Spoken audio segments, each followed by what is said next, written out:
Bonjour à tous et bienvenue dans votre journal. Il est 12h45, nous sommes le samedi 18 juillet. Voici les titres de l'actualité. La cathédrale de Nantes a pris feu ce matin. L'incendie est maintenant circonscrit. C'est l'intérieur du bâtiment et notamment les grandes orgues qui sont touchées. Plusieurs ministres, Jean Castex en tête, sont attendus sur place. Nous y retrouverons notre journaliste en direct. La cathédrale Saint-Pierre et Saint-Paul de Nantes en feu. Les pompiers ont été prévenus un peu avant 8 h ce matin et ils ont été plus de 100 à lutter contre cet important incendie à l'intérieur du bâtiment gothique construit entre le 15e et le 19e siècle. Le sort s'acharne décidément sur l'édifice. Il avait déjà été touché en 1972 et avait dû subir 13 ans de travaux. Jérémy Leclanche, Claire Villalon et Mégane Guillaume. Des flammes de plusieurs mètres de haut. Entre les deux tours, le chœur de la cathédrale Saint-Pierre et Saint-Paul de Nantes s'embrase.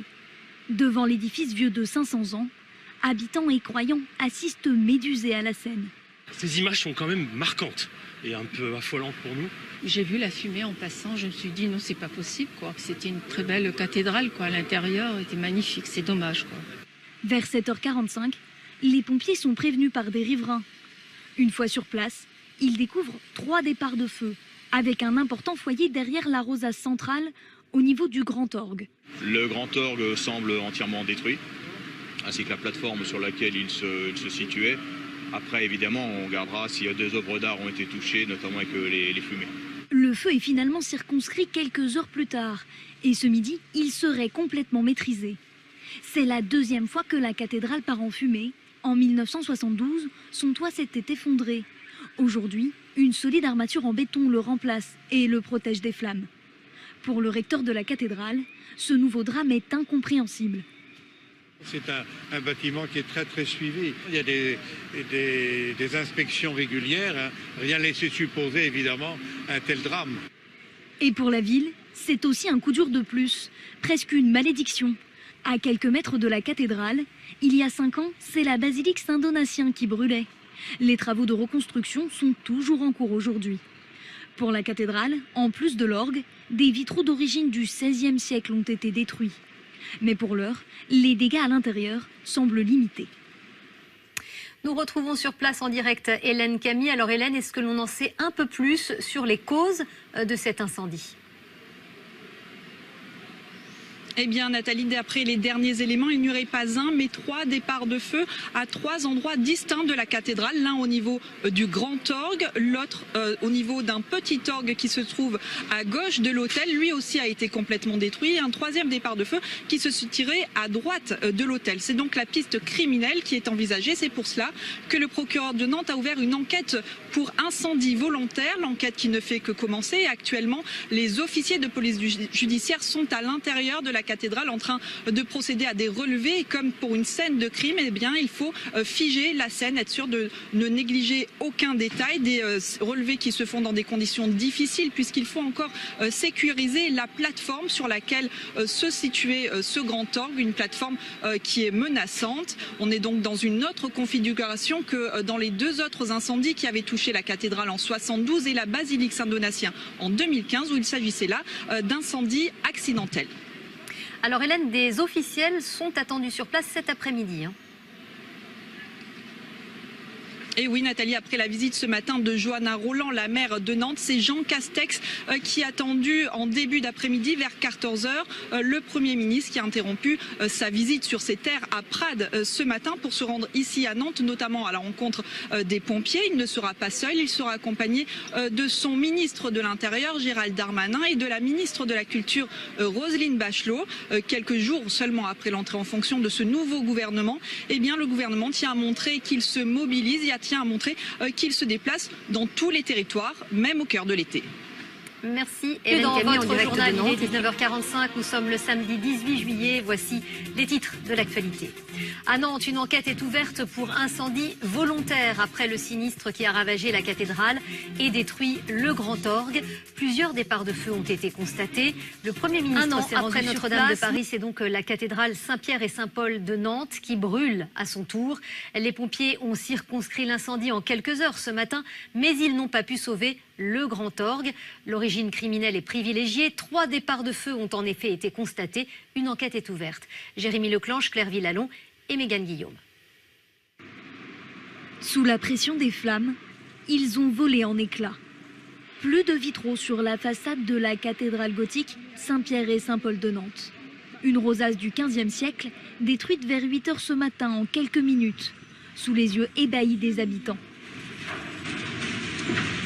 On était tous les deux, on sort de la douche, il y avait des copains qui nous avaient déjà envoyé la photo, donc on s'est dépêché d'arriver. C'est horrible. On est choqués quoi. J'ai vu la fumée en passant, je me suis dit non, c'est pas possible quoi. C'était une très belle cathédrale quoi, l'intérieur était magnifique, c'est dommage quoi. Une centaine de pompiers sont rapidement intervenus pour circonscrire les flammes. Une partie des œuvres présentes dans l'édifice a pu être évacuée à temps. Il y a eu 3 départs de feu. Un qui est le plus important était celui qui était sur l'orgue. Les 2 autres qui étaient dans le chœur ont été très rapidement maîtrisés.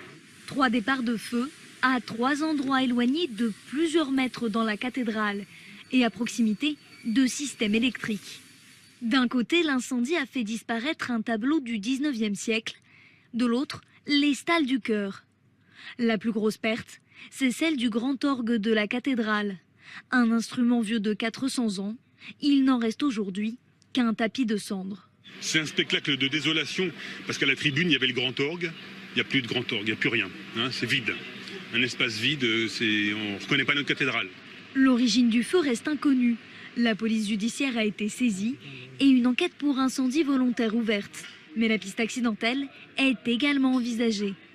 Un expert est attendu pour examiner les départs de feu et l'installation électrique de la cathédrale.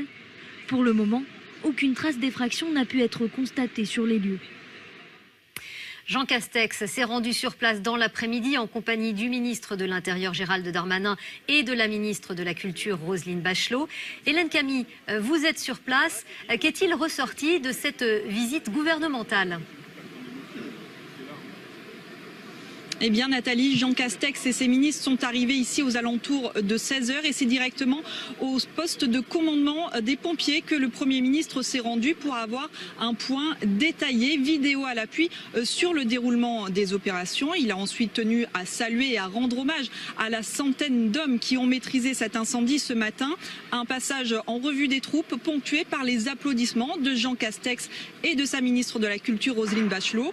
En compagnie de Gérald Darmanin, ils se sont ensuite rendus à l'intérieur de cette cathédrale Saint-Pierre et Saint-Paul pour voir l'étendue des dégâts et les pertes pour le patrimoine français. Ce matin, la ministre de la Culture avait fait part de sa grande émotion dans un tweet. Elle s'est exprimée cet après-midi, affirmant que l'État serait présent pour la reconstruction. Un rôle majeur de l'État pour le patrimoine français, confirmé par le Premier ministre. Je vous propose de l'écouter. Je voulais manifester à l'endroit des Nantaises et des Nantais et de la communauté catholique de cette ville la solidarité de la nation au moment où ce drame frappe cette belle ville, cette grande ville de Nantes. Place désormais d'une part à l'enquête, place ensuite à la reconstruction que je souhaite la plus rapide possible et à laquelle l'État prendra toute sa part. Merci Hélène Camille en direct de Nantes. La ville n'a pas été épargnée par les incendies dans le passé. Cette même cathédrale avait été très endommagée en 1972. Alors revoir des flammes en plein cœur de Nantes, grignotant ce monument gothique a suscité beaucoup d'émotions chez les habitants et plus encore chez l'organiste qui hier soir répétait dans l'édifice pour un mariage finalement célébré dans une autre église aujourd'hui. Claire Villalon, Jérémy Leclanche et Franck Hédard. Anne-Fleur et Guillaume devaient se marier ce matin à la cathédrale Saint-Pierre et Saint-Paul. Finalement, c'est l'église Saint-Félix qui les a accueillis avec leurs 250 invités. La cathédrale qui brûle, c'est quand même horrible. Enfin, juste ça, au-delà de notre mariage à la cathédrale. On s'était quand même bien projeté dans la cathédrale, mais c'est pas grave, on a fait ça ailleurs, c'était très bien aussi. Pour les accompagner en musique, Michel Boursier, l'un des titulaires du grand orgue de la cathédrale de Nantes. Il est le dernier à avoir joué dessus hier soir, avant qu'il ne soit entièrement détruit par les flammes. Quand j'ai quitté l'instrument pour une répétition hier soir, Tout allait bien, la cathédrale était fermée, c'était calme autour, donc j'ai pas de réponse à aucune de toutes les questions qu'on se pose. Donc c'est un instrument de grande valeur historique et de grande valeur patrimoniale. Tout ça est parti en fumée, ça n'existe plus. L'orgue est entièrement, enfin il n'y a plus d'orgue puisque tout a brûlé. On n'a plus que nos yeux pour pleurer maintenant. C'est une catastrophe culturelle. Devant la cathédrale, touristes et habitants venus remercier les pompiers pour leur rapidité d'intervention ne cachent pas leur tristesse. C'est atroce le feu et j'aime beaucoup cette cathédrale parce que j'y vais tous les dimanches à la messe. Puis je suis nantaise bretonne, alors ça me fait beaucoup de peine. Ça me met en colère parce qu'on se sent impuissant dans ces moments-là et on ne comprend pas pourquoi on touche à notre patrimoine. D'autant que c'est la deuxième fois que l'édifice, vieux de 5 siècles, est touché par un incendie. 28 janvier 1972, un ouvrier couvreur met le feu accidentellement avec son chalumeau. La toiture et la charpente s'effondrent. La cathédrale ne rouvrira que 13 ans plus tard. La voir à nouveau, la proie des flammes, a été un choc. Ce qui domine, c'est la tristesse parce que ce lieu, il n'est pas simplement important et emblématique pour les catholiques nantais, il est important pour tous les Nantais, il fait partie de notre histoire, il y a un lien très affectif. En juin 2015, toujours à Nantes, c'est la basilique Saint-Donatien qui a été en partie détruite par un violent incendie. Les travaux de restauration sont toujours en cours et ne seront pas terminés avant l'an prochain.